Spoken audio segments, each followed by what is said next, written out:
Okay. Thank you. Welcome everyone. This is a panel discussion on equal rights for marriage for gay couples.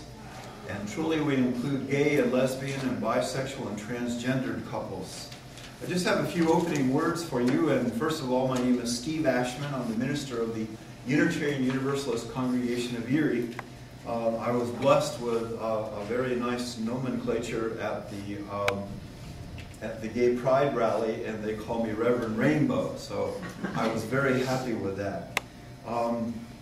Some of you perhaps went to the Buffalo Gay Men's Chorus concert that was here at the Masonic Center on October 22nd, and how many of you were there? Okay, I don't think you've lived until you've heard 55 wonderful men singing "Going to the Chapel and We're Going to Get Married." And also there was a standing innovation for everyone when we heard the song, and some of the words were to the effect of, "I'm not afraid of your Jesus or your Moses or your Mohammed. I'm not afraid of your God or your Allah or your Yahweh. But I'm terrified about what you do in the name of your God." And I think with that, everybody just rose because that appeal was so important. Unitarian Universalist folks, and the concert was called "Standing on the Side of Love." It was a very important time for solidarity of the gay community here in Erie. There's also another group, and I realize that was on the men's side, the gay side. There's also a singing group called Emma's Revolution. And Emma's Revolution is made up of two wonderful women who are committed to one another in a very special way. And they have a number of different songs, one of which is, "What do you say to your children when they see two women holding hands?" And then the chorus goes out something like this: "You tell your children that people who love each other hold hands." What do you say to your children when they see two men kissing? You tell them that two people that love each other will kiss. And so that song went on. And then this was at Barron College, and they got into a little bit of a back and forth, and they said, you know, the thing that President Bush is, he can do almost everything, and he never says that he makes a mistake or apologizes, but the thing that he's terrified about, and both of these women quickly held up their left hands and put out their ring fingers with their wedding bands on. And that's what he's terrified about. Okay, I realize I'm a preacher, and I realize this is a panel discussion, but I've had a joy here in Erie with the Erie sisters that meet at our congregation. They invited me to come to their gala 2 weeks ago. It was a whole week long of cross-dressing and transgendered people at the Quality Inn off of 97.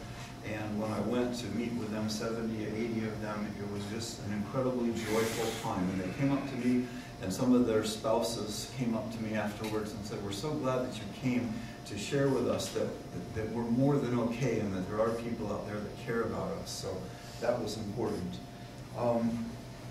Channel 12 kind of pulled me in on June the 5th, and Kevin McDowell said he had a convoluted idea. He said, "What do you think about the North American Man-Boy Love Association resolution that older men should have access to young boys?" And I was just stymied within my soul and I stumbled, and I wasn't able to present what I wanted to, because I thought about the same-gendered committed couples in my congregation, and I'm standing for them, and I wasn't able to give what I needed to. So that's why I'm here tonight, to get more education, to be able to have some, to frame things in a better way, and to be able to understand how to be an ally and how to present what goes on. Okay, the Unitarian Universalist congregation of Erie has advocated for same-sex union since 1996.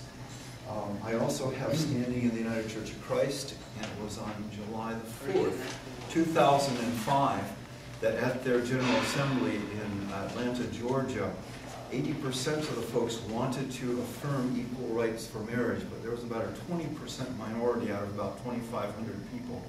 And they tried to set it up so that it would be tabled until the next day, because they knew that it was going to take place, but they didn't want it to happen on the 4th of July. So there was a real verbal battle there at that church meeting, and it was passed on the 4th of July, and that was a real special joy. It was a week later I came to the Unitarian-Universalist congregation in Erie, and I'm so thrilled to be able to do things like we're doing tonight.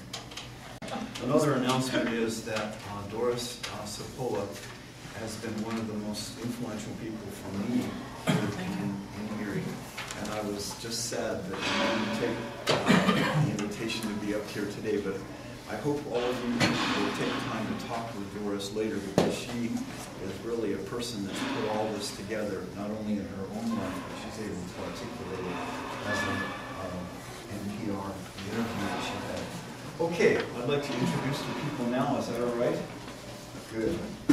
I stayed just far enough away from Susan so she couldn't pull me in.